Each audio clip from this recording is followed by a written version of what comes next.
When it comes to courtrooms, we expect order and justice, but all-out brawls and bloodshed. Today we're diving into the craziest courtroom fights ever caught on camera, and the last one will leave you absolutely speechless. Flint, Michigan, July 2009, Genesee County Circuit Court. It would become the biggest courtroom brawl of the decade, a sentencing that erupted into total chaos. 5 arrests, multiple injuries, a hallway turned war zone. 22-year-old Decavin Kerr stands for sentencing. He's just been convicted of first-degree murder in the fatal shooting of Jaquan Dudley in June 2008. Judge Richard Uwile is about to hand down the sentence. Life in prison, no possibility of parole. The words detonate like a bomb. Decavin's mother, Marilyn Kerr, starts screaming from the gallery. "Please, Your Honor, don't send my son to prison for life. Please, he's my baby. Please don't do this." Her voice cracks. Raw desperation. Other family members join in. The courtroom erupts in shouting. Judge Uwile tries to maintain order, tells them to quiet down. They don't listen. Marilyn keeps begging, keeps pleading. The family is yelling. The judge gavels for order. Nothing works. The volume rises. Arguments start between families. Victim's side, defendant's side, old grudges, new rage. Then someone throws a punch. It happens fast. One moment it's just shouting. The next moment, the courtroom doors burst open and fists are flying in the hallway. Family members of the victim, family members of the defendant, everyone converging in a mass of bodies and violence.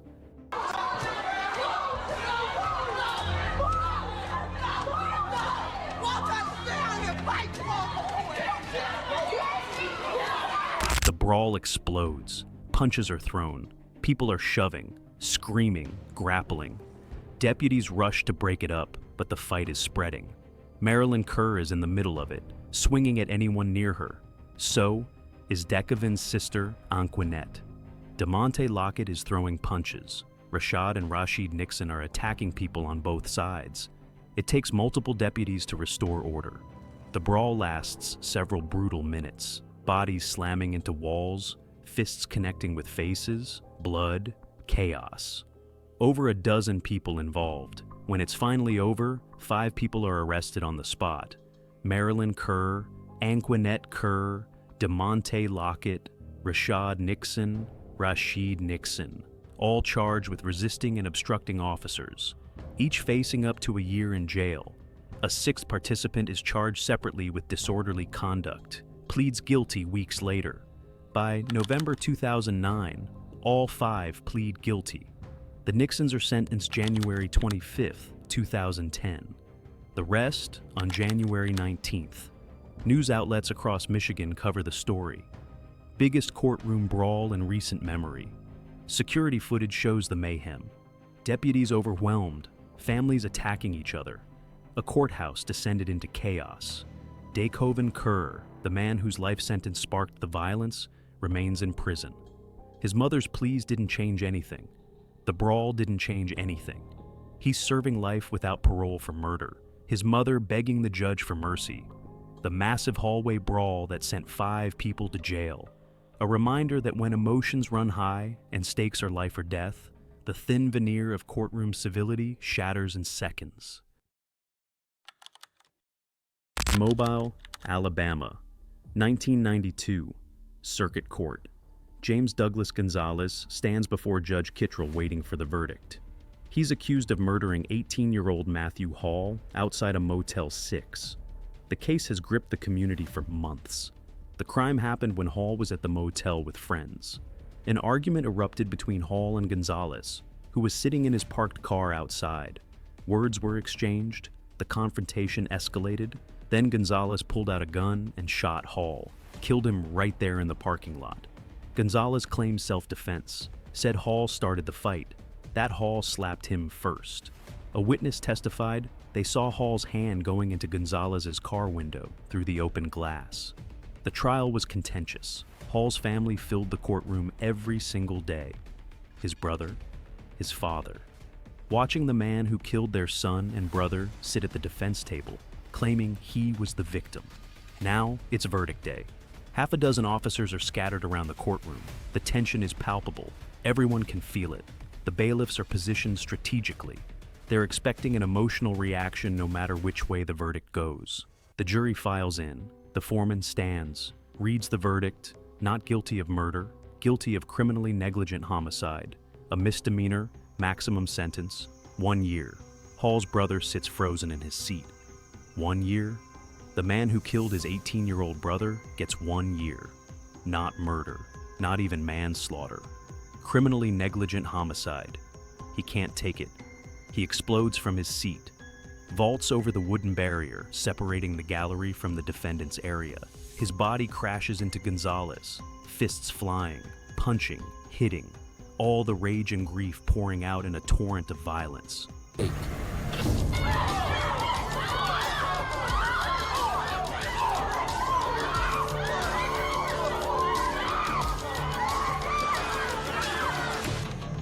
The courtroom erupts into chaos. Hall's father jumps up. He's torn between two instincts: attack the man who killed his son, or pull his other son away before he gets hurt or arrested. He rushes forward, gets his hands on someone.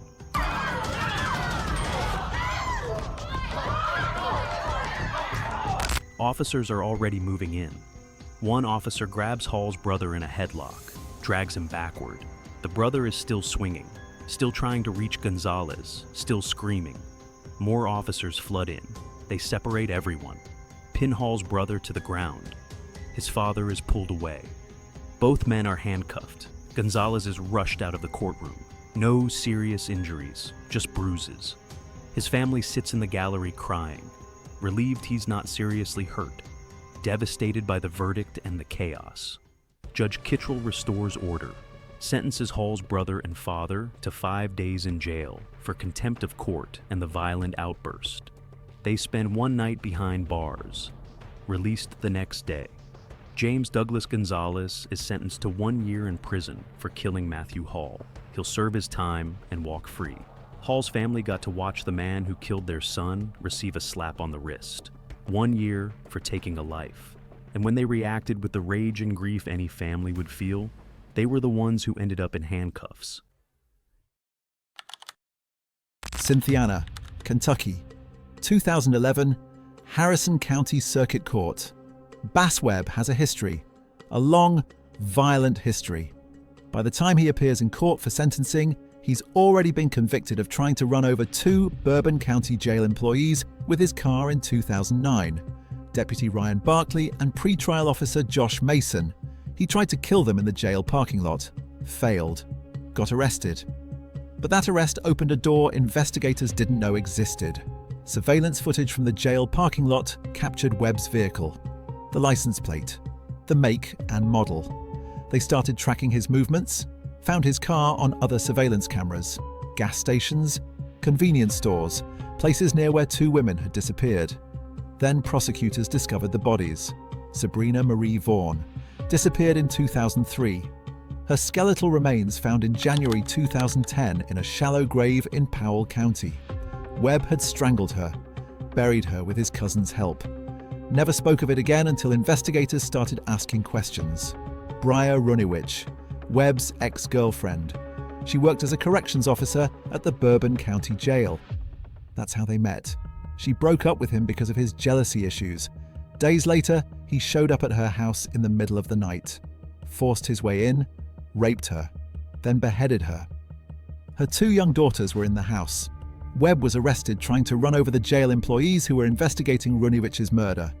The surveillance footage from the parking lot became key evidence. It placed him at the scene, showed his attempt to flee, led investigators to connect him to both murders. Now he's in court. Multiple cases, multiple judges, facing decades in prison. Life sentences stacking up. The courtroom is packed. Families of his victims. Law enforcement officers he tried to kill. Prosecutors who spent years building cases against him. Judge Vanessa Dixon presides over one of the hearings. She's heard the evidence, seen the photos, listened to the testimony about what Webb did to these women. How he strangled Sabrina Vaughn and buried her in the frozen ground. How he beheaded Briar Runewich while her daughters slept. Webb sits in the defendant's chair, shackled, surrounded by deputies. He's been disruptive before, argumentative, defiant, the kind of defendant who makes everyone in the courtroom nervous. Judge Dixon is reading from the file, reviewing the charges, the evidence, the sentence she's about to impose. Webb is staring at her. His face is blank. Then something shifts. His jaw tightens. His hands ball into fists. Judge Dixon looks up from the paperwork, makes eye contact with Webb, starts to speak. Webb leans forward and spits. The spit flies across the courtroom, hits Judge Dixon directly in the face. There's no way I want to try this case or have any further proceedings, or I'll have to see you for one further setting. Set preliminary hearing for next week. The courtroom erupts. Judge Dixon doesn't flinch. She wipes her face, looks directly at Webb. Charge him. Her voice is ice cold. Deputies rush Webb, grab him, pull him out of his chair. Charge him. He's fighting them, shouting, cursing. They drag him toward the door as he continues to struggle. The hearing continues without Webb present. He's held in a cell. Additional charges are filed: assault, contempt of court. Add them to the pile. By September 2012, Webb pleads guilty to murdering Briar Runewich, sentenced to 50 years. He's already serving 37 years for trying to run over the jail employees, 15 years for assaulting a detention center officer. He'll later be convicted of murdering Sabrina Vaughan, another life sentence. Bass Webb will die in prison, multiple life sentences. Over 100 years combined for the women he killed, the officers he tried to kill, the judge he spat on. That moment in Judge Dixon's courtroom showed everyone exactly who Bass Webb was. Not with words, not with violence against the deputies holding him. With spit, aimed at a sitting judge, a final act of contempt before being dragged away to spend the rest of his life behind bars. Albuquerque, New Mexico, January 31st, 2025, 2nd Judicial District Court. Alexander Ortiz stands before the judge for a routine hearing. He's accused of murdering his ex-girlfriend, Aliana Farfan, at an apartment complex on January 11th, 2024. The details are horrific. Aliana and Ortiz had an abusive relationship. He was upset with her the day of the shooting. Witnesses heard a gunshot, saw Ortiz fleeing through a bedroom window. Police also consider him a suspect in another deadly shooting just days after Farfan's murder. But today is just a pre-trial hearing. Routine, standard, nothing special. Aliana's family fills the gallery. Her uncle, Carlos Lucero, sits in the front row. He's been to every hearing, watched Ortiz walk in and out of court in shackles, listened to the lawyers argue about motions and evidence and trial dates. Today, something snaps. Ortiz is standing at the defense table. His lawyer is speaking to the judge. Everything seems normal. Then Carlos Lucero bursts from his seat. He doesn't yell, doesn't announce himself. He just runs, straight at Alexander Ortiz. His fist is already cocked back before anyone realizes what's happening. The punch lands square on Ortiz's face. Ortiz stumbles backward. Lucero doesn't stop. He's on top of him, throwing punches, hitting him again and again. He killed my niece like a coward. Another man, Pete Isazi, jumps from the gallery. He's right behind Lucero. Together, they're pummeling Ortiz. The defendant tries to cover his face, tries to get away, but they've got him cornered.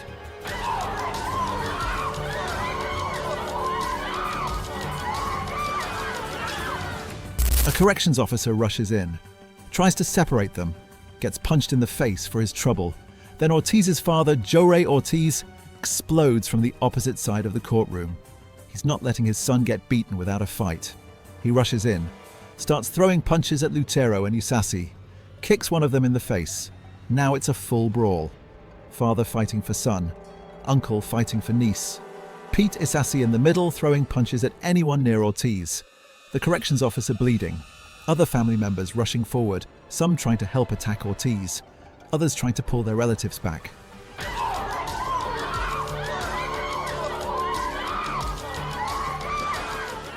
More officers flood the courtroom.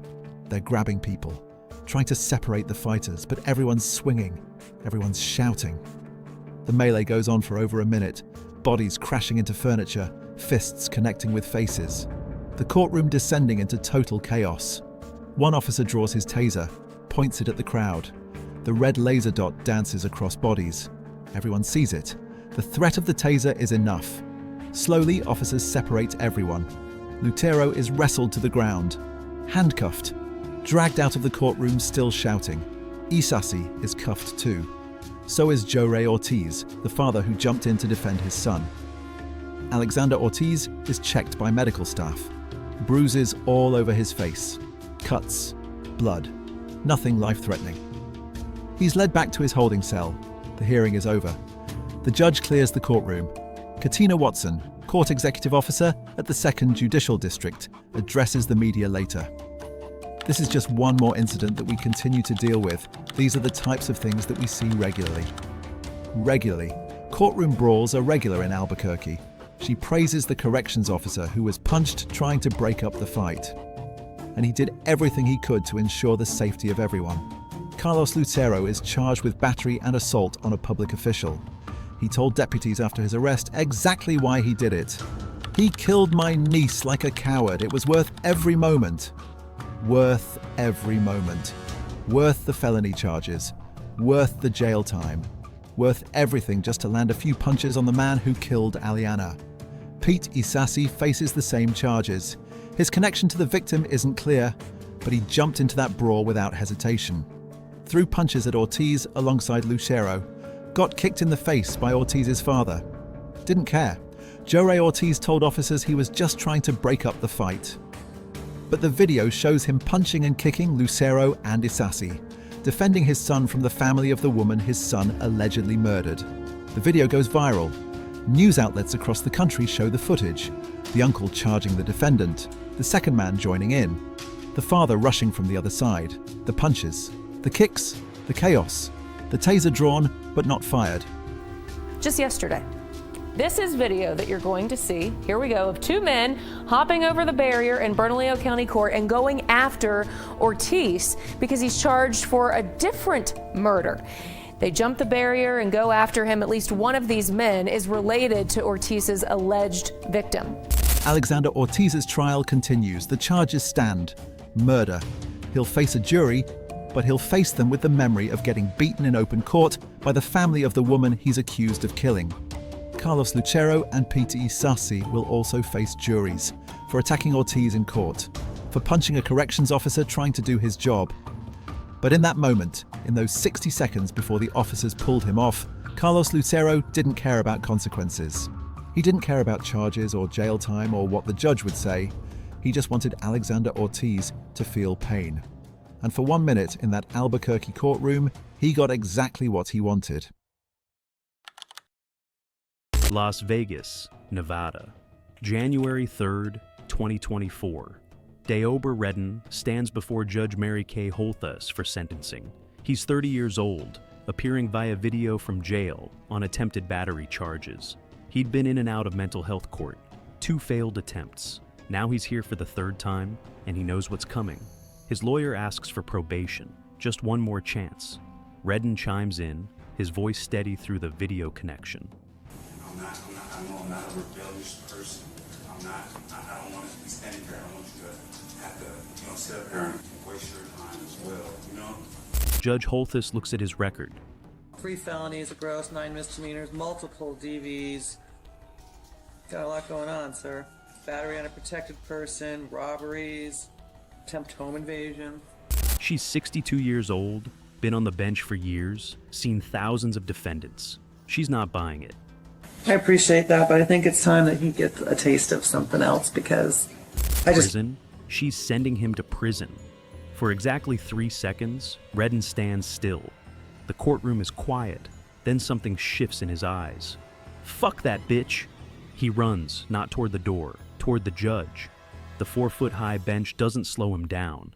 He launches himself over it like he's vaulting a fence. His body flies through the air. The American flag topples as he crashes into Judge Holthus. She falls backward. Her head hits the wall. Redden lands on top of her, grabbing her hair with both hands. They disappear behind the bench, out of the camera's view. Fuck you both, he's screaming, punching. The judge is somewhere underneath him, curled in the fetal position.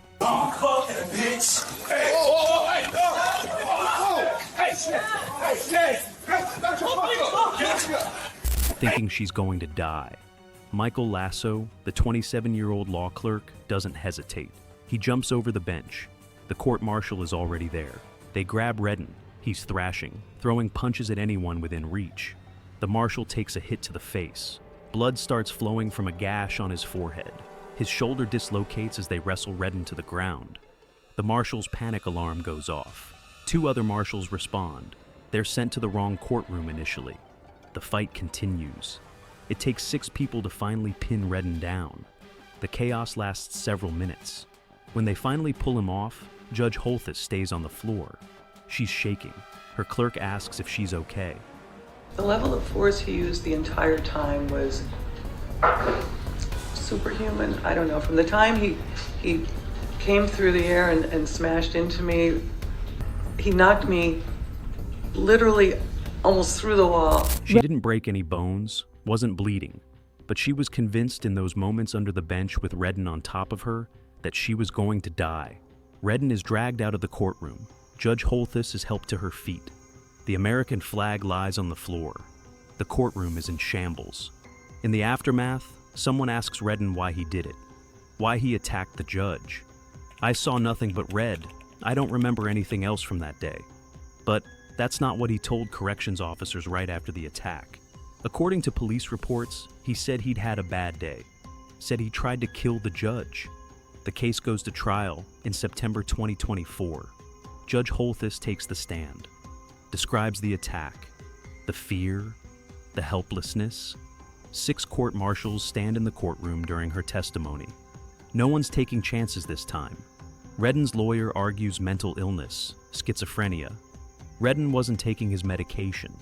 He didn't know right from wrong, but then Holthus testifies that Redden appeared before her multiple times before the attack.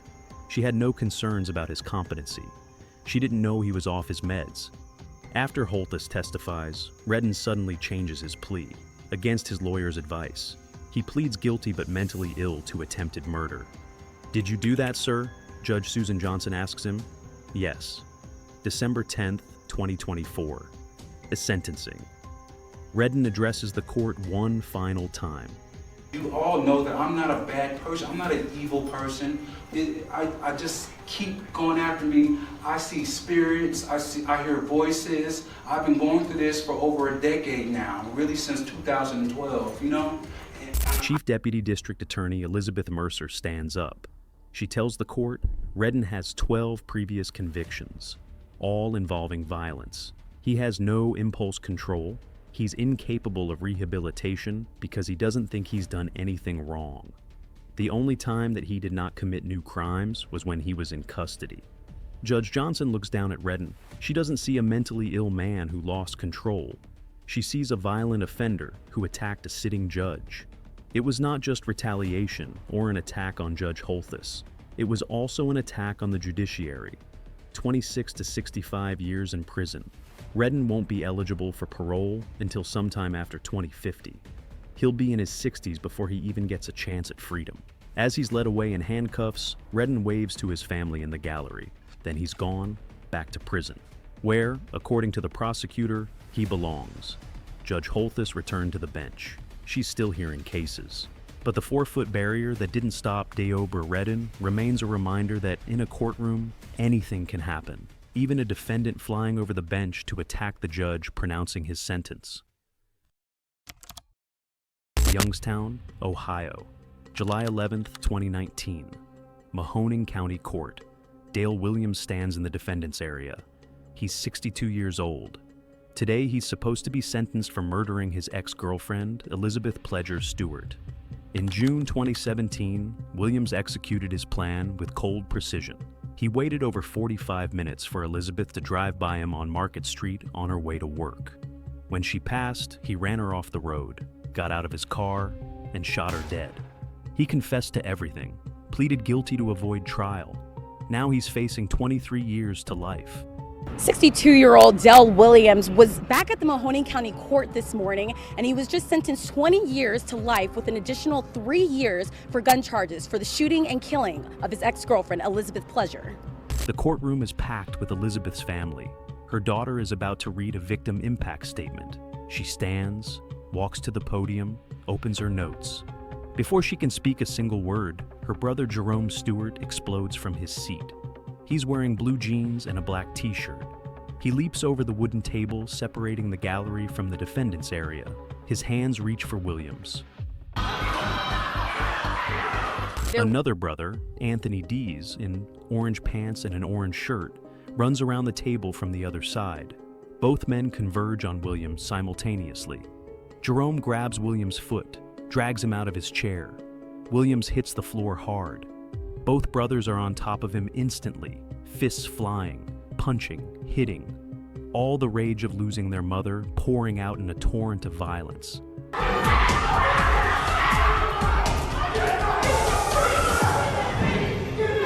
Sheriff's deputies rush in. They grab the brothers, try to pull them off, but Jerome and Anthony aren't letting go. They keep swinging, keep hitting. A deputy pulls out a stun gun, points it at one of the brothers. The taser fires. The electrical current hits. One brother's body goes rigid. He drops. The other is wrestled to the ground by multiple deputies. The brawl continues for several more seconds. Williams is somewhere in the middle of it all, getting hit, getting kicked. The deputies trying to protect him while subduing Elizabeth's sons. Finally, order is restored. Both brothers are handcuffed. Williams is pulled to his feet, blood on his face, bruises forming. He's taken to a nearby hospital to be checked out. The daughter, the one who was supposed to read the victim impact statement, never gets to speak. Her brother's attack ended the hearing before it began. As Jerome Stewart is being led away in handcuffs, he's shouting. His voice echoes through the courthouse. Kill my mother, man. That was my mama. She took care of me, bro. The pain in his voice is raw, unfiltered. This isn't just rage, it's grief. It's the unbearable weight of losing the woman who raised him, murdered by the man she used to love. Mahoning County Sheriff Jerry Green holds a press conference. He understands emotions run high, but fighting in the courtroom is completely unacceptable. Both brothers are charged with assault and obstructing official business. Now, those two men accused in the attack on Williams are due in court actually in about 90 minutes. Anthony Dees and Jerome Stewart will be in Youngstown Municipal Court. Now, they're charged right now with assault and obstructing official business. 4 days later, Monday, July 15th, Williams is back for sentencing. The courtroom has a dozen extra security officers. Elizabeth's sons aren't there. They're in jail on the assault charges. The judge sentences Dale Williams to 23 years to life in prison for murdering Elizabeth Pleasure Stewart. Williams is led away. Elizabeth's family watches in silence. No victim impact statements this time. Jerome Stewart and Anthony Dees both took plea deals, faced their own sentencing hearings, got probation for the assault. One of them got tasered for it. Both got arrested, both got criminal records, and neither one regrets a single punch. Wilbur, Nebraska, June 24th, 2019. Saline County District Court. The trial of Aubrey Trail had been going for 3 days. Trail, 52 years old, sat in a wheelchair. He'd had 2 heart attacks and a stroke since his arrest a year and a half ago. He couldn't walk, could barely sit upright, but his mind was sharp. He was accused of murdering Sydney Loof, a 24-year-old Lincoln store clerk. She met Trail's girlfriend, Bailey Boswell, on Tinder. They went on a date. Sydney gushed to her friends about her dream girl. She was excited about a second date. She never came home from that second date. 3 weeks later, police found her body, cut into 14 pieces. Disappearance of Sydney Loof. Yesterday afternoon, December 4th, a body was discovered in rural Clay County. At this time, we believed it to be the body of Sydney Loof, pending forensic analysis. Wrapped in trash bags, dumped in a ditch in rural Clay County, Trail confessed, said it was an accident, a sexual fantasy gone wrong, consensual rough sex that ended in death. He panicked, he said, dismembered the body so it would fit in his trunk. But the prosecution had a different story. They said Trail and Boswell planned this. Surveillance video showed Trail at the Menards store where Sydney worked, walking past her, looking back multiple times. Phone records showed him calling Boswell repeatedly from the parking lot. Then there was the shopping list: a 12-inch hacksaw, a folding tree saw, a utility knife with replacement blades, multiple gallons of bleach, 30-gallon trash bags, all purchased before Sydney's murder. The trial was sensational. Testimony about witches, covens, sex cults, Trail calling himself Daddy Vampire, Boswell as Queen Witch, stories of Trail recruiting young women into his group, sex, manipulation, control. June 24th was supposed to feature more routine testimony. An FBI agent testifying about searches of Trail and Boswell's apartment. A sheriff's deputy talking about evidence collection. A witness left the stand. The next witness was being called. Everything seemed normal. Then Aubrey Trail screamed, "Bailey is innocent and I curse you all." Bailey is innocent and I curse you all.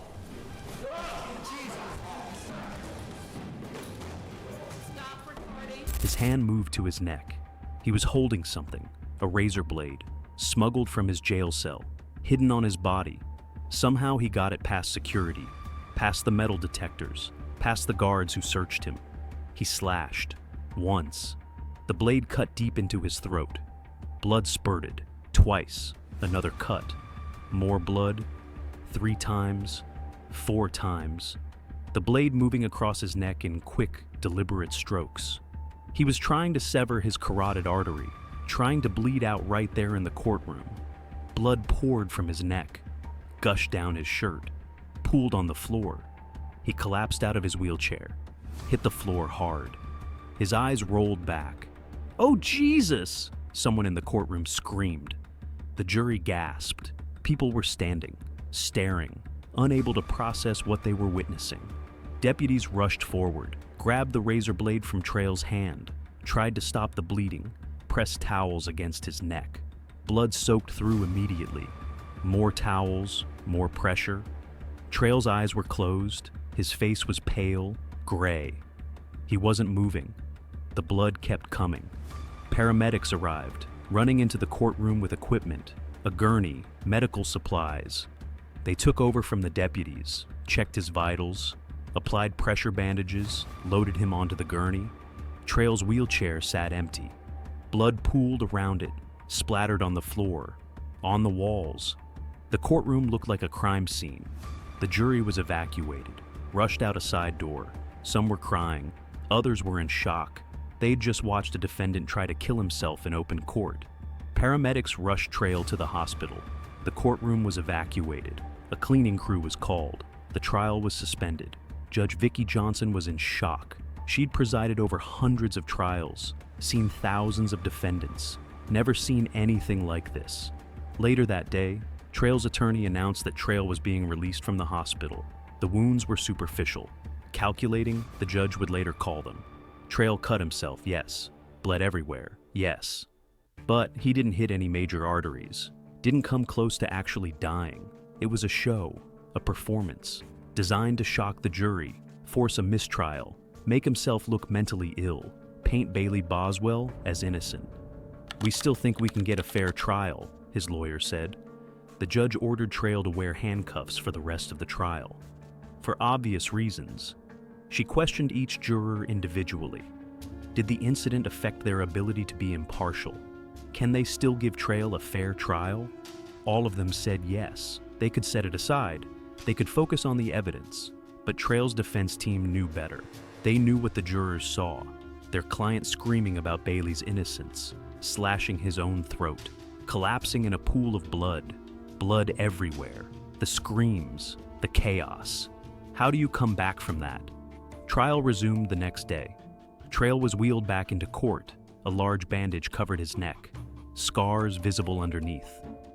A man who cut his own throat in a Nebraska courtroom 2 weeks ago appeared at his murder trial today. A judge ordering him to remain handcuffed in a court after he slashed his own throat with an unknown object. That was during a witness testimony last month. He smirked at the judge. "I'm going to be good." The trial continued. 3 weeks of testimony. nearly 500 pieces of evidence. The jury heard it all. Dr. Michelle Elieff, the forensic pathologist who performed Sidney's autopsy, testified. 14 pieces, saw marks on the bones, burst blood vessels in her eyes and face, hemorrhaging across her neck, strangulation. Dr. Stephen Symes testified that the saw marks matched the hacksaw Trail could be seen purchasing on surveillance video. Trail took the stand in his own defense, testified about the sexual fantasy, the accident, the panic.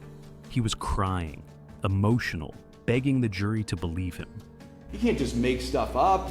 They're doing the same thing they're accusing Aubrey Trail of doing, is making stuff up. The prosecution was unmerciful. This was clearly not a sexual fantasy gone wrong, but rather a planned seduction to kill somebody. July 9th, 2019. The jury deliberated for less than 3 hours. Guilty. First-degree murder. Conspiracy to commit murder. Trail showed no reaction, just sat in his wheelchair, stared straight ahead. The bandage still visible on his neck, a reminder of his failed manipulation attempt. His lawyers filed a motion for a new trial, argued the throat slashing prejudiced the jury, that it denied Trail his right to a fair trial. The judge denied it, called the suicide attempt a calculating gesture resulting in superficial cuts. The Nebraska Supreme Court agreed. In a 65-page ruling, they upheld the conviction, upheld the death sentence. Bailey Boswell was convicted separately, got life in prison. A 3-judge panel has handed down a life prison sentence to a woman convicted of murder for her role in the death and dismemberment of a Neely, Nebraska native. 27-year-old Bailey Boswell could have been the first woman in Nebraska to be sentenced to death, but that 3-judge panel elected to sentence her to life in prison for her role in the killing of Sidney Loof. Trail got death. Aubrey Trail sits on death row. The man who called himself Daddy Vampire, who murdered Sidney Loof and cut her into 14 pieces, who slashed his own throat in court screaming, "Bailey is innocent and I curse you all." It didn't work. The jury saw through it. The judge saw through it. The Supreme Court saw through it. The video remains. The scream, the slash, the collapse, the pool of blood spreading across the floor. One of the most disturbing courtroom moments ever caught on camera. A man with a razor blade and a desperate need for control, slashing his own throat in front of a jury, trying one last time to manipulate his way out of consequences, and failing spectacularly. When the gavel falls and emotions explode, this is what happens when civilization's thin mask shatters and raw human violence takes over. Drop a comment and tell me which fight shocked you most.